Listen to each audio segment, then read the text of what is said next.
এক গায়ে থাকতো তিন ভাই, হাবলু, বাবলু আর রাজু।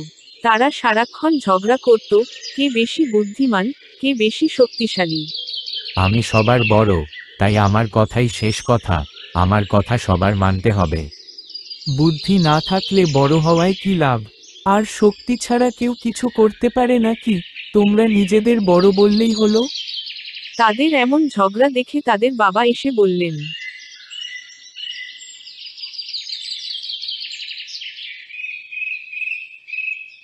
তোমরা যদি সত্যিই জানতে চাও কে সবচেয়ে যোগ্য, তবে পাহাড়ের ওপারে এক জাদুর কলসি আছে। সেটা এনে দেখাও, যে পারবে সে হবে সবচেয়ে যোগ্য। তিন ভাই রওনা দিল। বন পাহাড় পেরিয়ে এক গুহার কাছে এসে পড়ল এক দৈত্যের হাতে।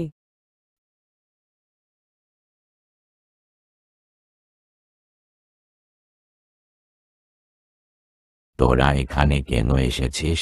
আমরা জাদুর কলসি নিতে এসেছি। জাদুর কলসি পেতে হলে 3টে ধাঁধার উত্তর দিতে হবে।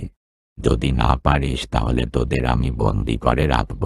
তিন ভাই দৈত্যের কথা শুনে ভয় পেল, কিন্তু তারা রাজি হলো তার কথায়। প্রথম ধাঁধা হলো, একলা তাকে যায় না দেখা, সঙ্গী পেলে বাঁচে, আধার দেখে ভয় পালায়, আলোয় ফিরে আসে।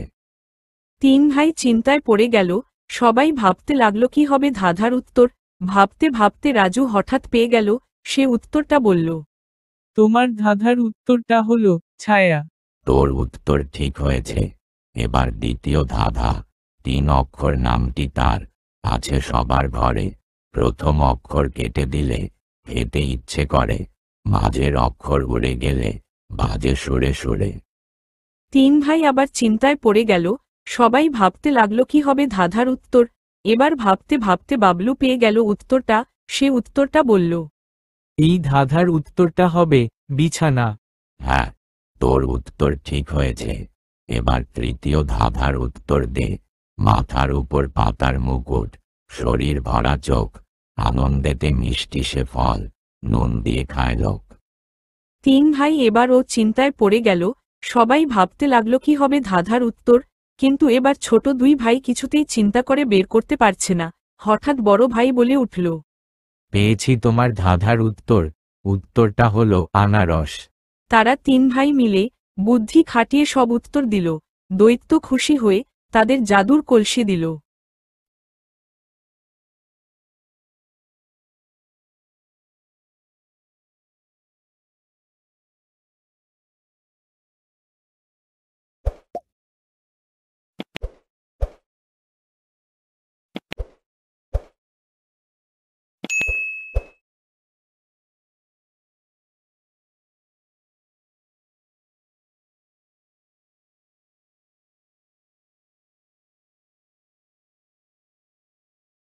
এই না হলে দলবদ্ধ বুদ্ধি। তিন ভাই কলসি নিয়ে গ্রামে ফিরে এলো।